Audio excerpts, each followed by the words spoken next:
Boa tarde, doutora Sandra Lia Basso. Como está? Tudo bem? Boa tarde, Gilce. Estamos levando nesta É, pandemia. né? Todos os entrevistados têm a mesma resposta para mim. Estamos indo, Gilce, porque, né? Graças a Deus, nossos entrevistados são todas pessoas com um tino civilizatório muito importante, né? Muito grande, com uma grande noção, uma grande consciência. Então, é assim que geralmente eles me respondem. Estou indo, Gilce, né? Porque bem, ninguém está.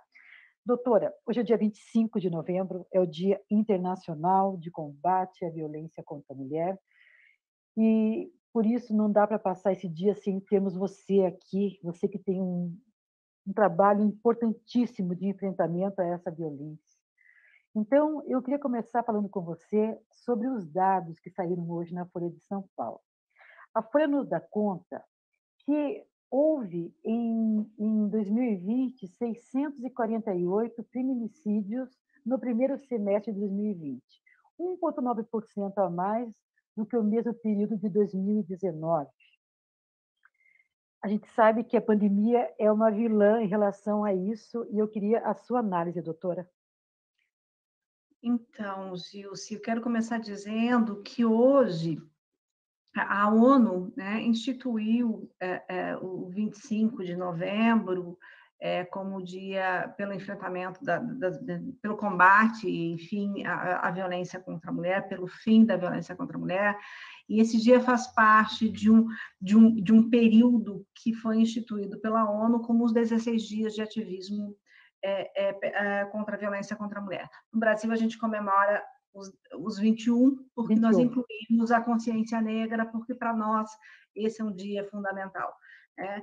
E quando você coloca aqui dos feminicídios, eu hoje não tive condições de buscar esse dado, né? Mas quando você coloca os feminicídios, a gente sabe que feminicídios de mulheres brancas caíram, né? A violência, esse número tende a diminuir, mas quando a gente traz as mulheres negras, o aumento é muito maior, né? Então, a gente precisa fazer esse, como a gente chama de recorte, né? Mas a gente tem que olhar com uma perspectiva diferente, com olhos diferentes, quando a gente fala de mulheres negras. Então, esse número, para mim, ele é bastante impactante. Por quê? Porque a gente fala de um aumento de 1,9% no número de feminicídios. A gente pode dizer, não, é um número pequeno, né? É um número pequeno, mas, ao mesmo tempo, nós não temos o número da violência, das violências, os dados das violências, para nós ainda é uma incógnita e provavelmente vai ficar nisto. Por quê? Porque antes nós tínhamos políticas públicas e serviços públicos que não funcionavam bem, eles nunca funcionaram bem para as mulheres, né? Um ou outro, a gente pode dizer que um está melhor, mas regra geral, eles tinham um funcionamento insatisfatório. Né? E quando a gente fala, entramos na pandemia, entrar na pandemia significa uma queda ou uma diminuição ou uma precarização dos serviços. Né? Então, nós temos mulheres que estão dentro de casa, nesse ambiente que já lá em 2006, Lei Maria da Penha trouxe como um ambiente potencialmente agressor para as mulheres, porque o espaço da família, o espaço doméstico, não é um ambiente amigável para as mulheres, é um ambiente hostil para as mulheres. Né? Então, nós temos as mulheres aí dentro desse espaço confinadas com seus agressores. Né? E junto a isso, nós temos a precarização das relações de trabalho. Então, as mulheres também são as que caíram, o desemprego é maior entre as mulheres. Nós temos a precariedade financeira, econômico-financeira, que atinge as mulheres e atinge as famílias de uma forma geral, mas a gente sabe que a precariedade ela potencializa a violência. Nós temos pessoas dentro de casa que estão sem trabalhar e estão com acesso a álcool, a outras substâncias. Então, esse ambiente que já era hostil para as mulheres, ou que não era um espaço de acolhimento para as mulheres, nem todas as mulheres, passa a ser um ambiente ainda mais hostil. Então, quando a gente fala aumentou o número de feminicídios, a gente tem que pensar o seguinte: nós tivemos, por exemplo, Chipre, Singapura, França, Argentina, todos eles têm índices mostrando que aumentou em 25, 30, 33% a violência contra as mulheres. No Brasil, a gente não tem essas estatísticas de uma forma segura e fidedignas. Né? Nós temos, por exemplo, que 90% da violência sexual contra meninas e adolescentes ocorria no ambiente doméstico, da família. Sim. Né? E que a maior parte das denúncias vinham da onde? Das professoras, dos professores, da rede de proteção, mas especialmente professoras, professores. Que agora as crianças, as meninas, não estão com acesso à escola. Né? Então, nós não temos esse dado. Além disso, e aí a gente fala em subnotificação, né? Além disso, nós tivemos mudança, por exemplo, nos disques denúncia, no Disque 100, no Disque, né? O que aconteceu? Para você fazer a denúncia, por mais que você digam que essa denúncia é anônima, o Disque 100 obriga agora você a fazer um cadastramento para você denunciar. E nesse cadastramento, inclusive com o CPF.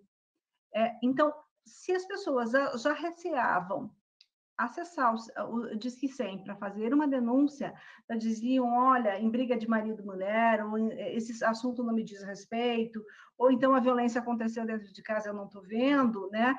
Eu não vi, eu não testemunhei, eu não vou denunciar. Agora, o fato delas terem se cadastrado já inibe ainda mais. Então, nós temos aí diversos fatores que nos levam a crer que essa violência pode ser muito maior. Tá? E é por isso que nós tivemos um número de feminicídio. Primeiro, nós não temos mais os serviços em funcionamento adequado. Nós tivemos, por exemplo, o Paraná, IML não está fazendo notificação? Os exames criminológicos, vamos colocar assim, para juntar tudo, tá. Né?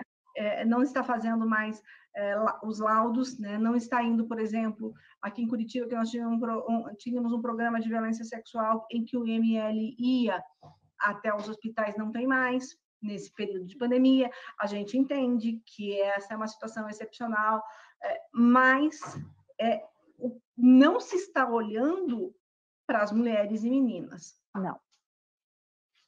Tá? Então, mais uma vez, quando nós mulheres dizemos, ou nós feministas, eu gosto de dizer isso, quando nós feministas dizemos que as maiores prejudicadas nas políticas públicas, as mais invisibilizadas são as mulheres, agora a pandemia traz isso. Então, precariedade de trabalho, precariedade financeira e na assistência, em saúde e segurança também para as mulheres. Doutora, e para a gente fechar aqui, porque eu sei que o seu tempo né? Você fez um comentário aqui, nós já conversamos, nós duas, sobre esse assunto aqui na nossa live, falando sobre a questão de que o número de brancas, né, diminuiu a violência em relação às brancas, mas que aumentou e muito.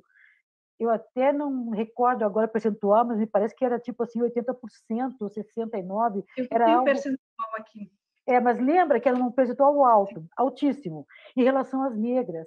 E o que nos preocupa nesse momento em que o Brasil está vivendo, não que agora está sendo racista, por favor, eu quero dizer que isso está muito mais claro, né?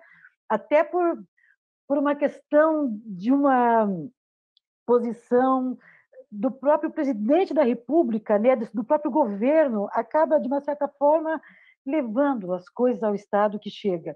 Então, é muito preocupante o número de mulheres negras crescer nesse momento em que o país está tendo dificuldades, digamos assim, de ter políticas que possam refrear esses números. Eu diria que os negros e negras estão mais vulneráveis do que nunca estiveram em nosso país. Isso que eu queria dizer. Por favor, doutora, analise esse dado. Gilce, eu não sei se estão mais ou menos, né? Se a gente pensar aí nos nossos eu já nem sei dizer exatamente quando foi mais ou menos, né? Uhum. Mas fato é que hoje as pessoas estão mais conscientes. Hoje nós temos uma noção, ou deveríamos ter, né, de civilização diferente do que se tinha em 1500, enfim, né? Se nós pegarmos aí desde o século XIX, e eu não posso dizer que a história né? Mas tivemos significativos avanços, né? Se nós pensarmos que hoje as pessoas negras e as mulheres também, mas têm acesso à educação, tudo mais, coisa que nós não tínhamos antes. Hoje nós temos, sim, e eu digo que a internet ela é fabulosa, né? Quem não é fabuloso é quem faz mau uso dela, né? A gente pode usar ela de uma forma fenomenal e a gente pode também fazer um uso horroroso dela, né? Sim. Mas a internet nos aproxima, é isso que nós estamos fazendo aqui. Claro. A internet nos aproxima. E a internet nos coloca a informação de uma forma que não pode ser censurada também. Isso tem os dois lados, o bom e o ruim. O lado bom é que as pessoas têm acesso à informação. Isso. Né? Então, se eu quiser, eu tenho acesso à informação de qualquer país do mundo. Né? E isso nos faz com que as pessoas com mais consciência consigam externar a sua voz, externar a forma de pensar. E quando nós vemos o que está acontecendo hoje no Brasil, como aconteceu nos Estados Unidos, e não tem como dizer que não há racismo no Brasil, é lógico que há, e eu não posso, Sandra Lia, por mais que eu negue, ou por mais que eu tente e não negue, mas porque mais que eu tente, eu não posso dizer que eu não sou racista, eu nasci num país racista, eu sou filha de pessoas racistas, eu sou produto de uma sociedade racista. O que eu preciso é mudar, ter consciência disso. E no momento que eu digo, não, eu não sou racista, eu estou dizendo, esse problema não é meu, vá procurar outro lugar. E esse problema é meu, sim, eu sou parte dessa sociedade. E se eu não admitir isso, e se eu não te disser, Gilce, que há pessoas, que eu sou privilegiada e que isso me envergonha por ser privilegiada, por saber que se eu sair no portão da minha casa, provavelmente eu vou encontrar uma pessoa que não tem acesso aos mesmos direitos, e que isso me diferencia, e que se eu e ela entrarmos hoje, e vamos usar o supermercado, entrarmos no supermercado, com certeza eu vou ter um tratamento e ela terá outro, né? E isso é racismo, isso é classismo, isso é segregação, e isso é cruel, né? Então, se eu não tiver essa consciência e se eu continuar seguindo nos meus privilégios, esse mundo, esse país nunca vai ser melhor, né? E é complicado a gente dizer, não é da minha conta, não existe. É complicado porque quando a gente não reconhece aquela história da pessoa doente, enquanto ela não disser, eu estou doente, eu preciso ir ao médico e eu preciso me tratar, ela vai estar morrendo. Sim. Com certeza, doutora. Mais uma participação sua aqui, maravilhosa, como sempre. Eu agradeço muito o seu tempo, que eu sei que é nenhum, e você pôde vir aqui nesse momento, aqui nesse intervalo, falar conosco hoje, nesse dia tão importante, e deixar aqui 2 mensagens muito importantes.